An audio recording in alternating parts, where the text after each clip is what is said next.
чычалап атасыңар.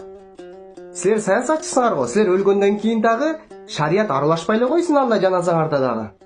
Туура сөз туура айтыш керек. Айтып койсоң чычалап кете турган бардыгы. Өткөндө бир айтат, "Эмнеге байлар кедей деп айтасыз" дейт. А байды кедей деп айтат, кантип айтыш керек болот? Толуктар ат минип жүргөндөр бар. Өмүрүндө төгө түшкөн, шарга түшкөн эмес, тирилебизден үрүп кеткендер бар. Анайса эмне болуптур? Кыргызга минет баганда сага чоң атаң кирип айтып бере ошонун бардыгын. Ошентип жаап, жашырып, өзүңөрдү мактап отуруп ушул убакка келдиңер. Кыздыңардын көчөгө ачылып, эркектериңерден бир абжип болуп, көчөгө чыгып кеттиңер бардыгыңар. Анан ким айтыш керек болот? Акыры бир айтыш керек болуп каттуураак бир нерсени. Качан жымсалда ушинтип сен жакшы, мен жакшы, сен жакшы, мен жакшы деп шабап отурасыңар бардыгыңарды. Акмак деш керек. Андан айыппаш керек. Жаман көрсөң 100 жолу жаман көргүнү. Ким эле чычалап кетесиңер бардыгыңар. Ойлонуп, сүйлөсө, ойлонуп, күлтүрнүү болуп жасап отуруп ушуга келдиңерби? Ушуга келдиң, капыр болуп кеттиңер жегеден бардыгыңар. Базарга сыйынып, Түркүстанга чейин бар, орду ачып кеттиңер баарыңар. Эмне деп айтыш керек дагы? Чын сүйлөп чычалап кетишет бардыгы. Кайын айтасаң чычалап кетишет бардыгы. Ким эле кыйын бардыгы? Маданиятты орустан үйрөнгөн ошол болду бардыгыңардыкы. Көчөгө чыгып кетти бардыгы. Атасын укпай калды, бал апасын укпай калды, кызы көчөгө чыгып кеткен, бою боз болуп келип алат. Ошого дагы макул. Алдап атат, жедирип атасын, алданып атасын, таяк жеп атасын, америкалык өлтүрүп сүзүп өтүп кетсе да кайрыга эч ким чыкпайсың, тыйдыңы жедирип атасын. Кызың орусу тартырып атасын, эркегиң барып ошо ургачыңы өлтүрүп уруп атасын, шерменде кылып. Анан дагы уялып коесуң. Неден уяласың дагы? Уяла турган кайсы жериң калды? Эч жериң калган жок го. Жылаңач болуп көчөгө чыгып алдың го таптакыр. Дагы эмнең калды уяла турган сеники? Баары ууру. Бир көчөгө көрүнбөгөн бирөө калдыбы бизде акыры? Бардыгы жылаңач жүрөт биякта. Ууру эмес бирөө калдыбы? Камасаң бар чегеден камалыш керек. Уурдабаган бирөө калдыбы? Айткан сөз Чыңгышевдин. Биздин өлкөдө акмактар менен кимдер гана уурдабайт деген. Уур эмес кимиң калды? Дагы эмнеге мактанасың? Дагы эмнеге сыймыктанасың? Дагы ойлонуп сүйлөш керек деп. Кайсыл жаппаган айбырың калды? Дин, молдолор силерге керек качан балаңар төрөлгөндө кулагына азан айтыш үчүн. Дин силерге керек качан нике кыйдырганыңарда. Дин силерге керек качан жаназа окутканыңарда. Болду. Башка учурда диндин кереги жок. Аларды укпайлы коелу, андай кылбайлы, мындай кылайлы, аралашпасын, мындай тигиндей депчи. Дин бардык жерде керек. Эгер инсандын жашоосунда дин болбосо, ал бактысыз болот. Көзүн эле ачып хижап кийгенге болобу? Ал үйүндө эле олтурса көчөгө чыкпасын. Бетин дагы жаабасын, бирок көчөгө чыкпасын. Үйдө отурсун, көчөгө чыгып, семички чагып, ыргытып, минтип коюп, нары бери баспасын кылактабан. Үйүндө отурсун андайлар. Өзүнүн ыктыяры бетин жапканы бирок көчөгө чыкпасын. Аялы жанагыда машинесин эме кылып, күйөөсү. Терезин жанагыда караңгы кылып, ошол жака отургузуп алып келсин бир жака. Адам дүркүтпөсүн ал. Ал нукугу.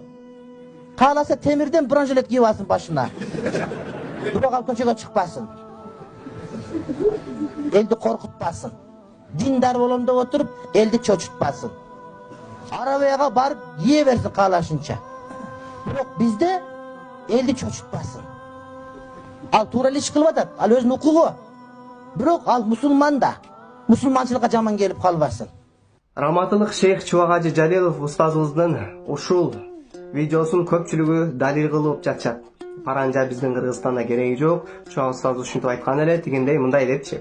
Албетте Чубак устаздын сөзү өтө туура. Чубак устаздын сөзүнө бардыгыбыз кошулабыз. Бирок ошол айтылган видео, ошол тартылган видеого жакшылап маани берип карап көрбөйлүбү? Бул видео качан тартылган? Жакшылап маани берип карап көрсөңүздөр, арка түрдүрү. Ошол жерде отурган адамдарды көрөсүздөр. Эски кийим, эски ал кийимдеринен байкасак болот. Ал видео мурун тартылган видео. Мурун айтылган сөз, мурун айтылган пикири болчу. Андан кийинки видеосун карап көрө турган болсок, кийин дегенде жакыныраак, андан кийин тартылган видеосун карап көрө турган болсок, Чубак устазыбыз айтып жатат.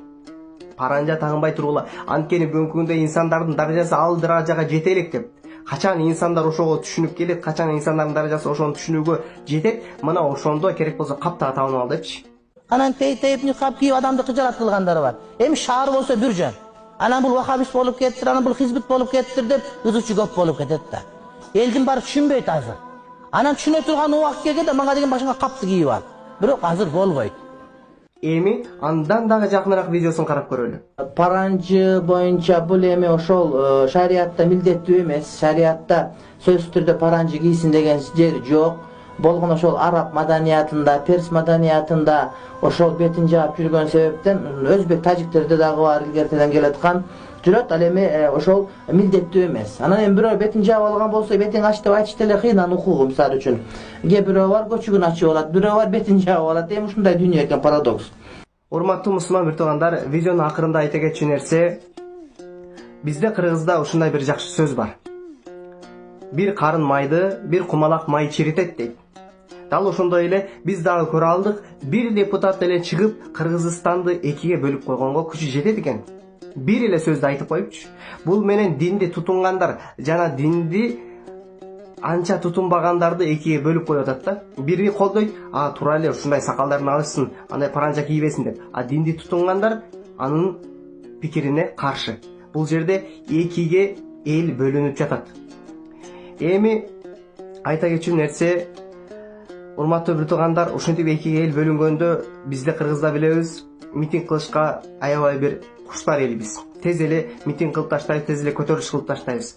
Мына ошол көтөрүлүш болуп кете турган болсо, мыйзам кабыл алына турган болсо, ал көрүнүп эле турган нерсе сөзсүз түрдө көтөрүлүш болот, митинг болуп кетет. Ал көрүнүп эле турган нерсе да, болуп эле жаткан нерсе. Мыйзам кабыл алына турган болсо. Анан ошол жерде эмне болот айтайынбы? Митинг болуп кете турган болсо, жанакы эле эл жарадар болот, жанакы эле элдин балдары өлөт, жанакы эле эл кыйналат, жанакы эле элге зыян тиет да. Ал тиги пикирди берген Шарапаткан деген депутатка окшогондор, аларды таппай каласың. 2-3 күн алдын ошол митинг болот экен деген укканда эле таппай каласың. Үйүнө бекинип жатып алышат, подвалына түшүп кетет, же болбосо чет мамлекетке качып кетет.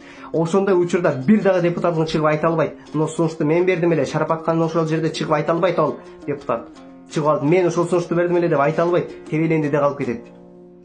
Тебелендиде калып кетет. Антип айта албайт. Элди экиге бөлүп коюп туруп, митингди кылып коюп туруп чыгып кетип калышат, болду. Суудан таза чыгып кетишет.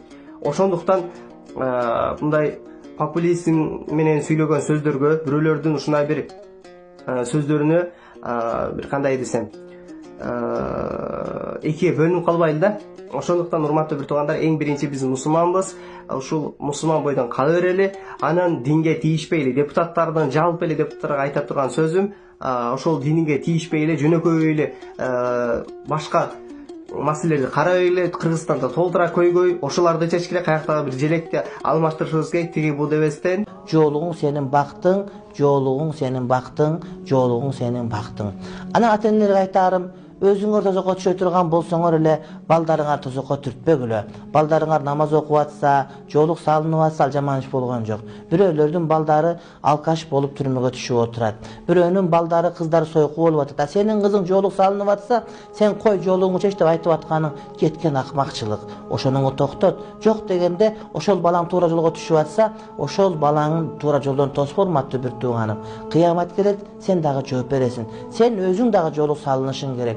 Маданият болуп эмнеге жетип кеттиң? Эмне вилка менен тамак жегениңе сыймыктанып атасыңбы? Же эмнеге кыйын болуп кеттиң? Деги эле кыргыз кыйын болуп каяка чейин барат? Орус болуп же орус боло албадың? Же англис боло албадың? Сен кыргыз бойдон жымшыган бойдон каласың.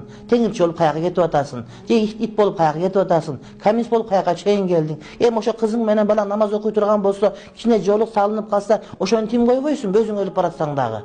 Жегениң чочконун эти, жегениң ичкениң арак, арам. Андан кийин балаң туура жолго чөйүн десе, намаз окуп, андай мындай, жөн эле жүрбөйсүңбү дейсиң. Кайсырысың айтып атасың? Кайсырысың ошону сүйлөп атасың? Ошол Россияда калып кеткен, Хакасиядагы чала кыргыздардай болуп, жок болуп кетейин деп атасыңбы? Акыры сенин тукумуң улайтып ошо сенин балдарың, кыздарың, ошол кызың жоолук салынса, арак ичпесе, балаң арак ичпесе, ошол нерсе сага жакшы болбойбу? Тынчыктайсың го акыры. Болбосо кызым каерде, денесин кимге сатып аттыр, кимге сойку болуп аттыр, кайсы негирден тууп келет деп отурат элең ойлонуп. Ата-эне ойлонуш керек.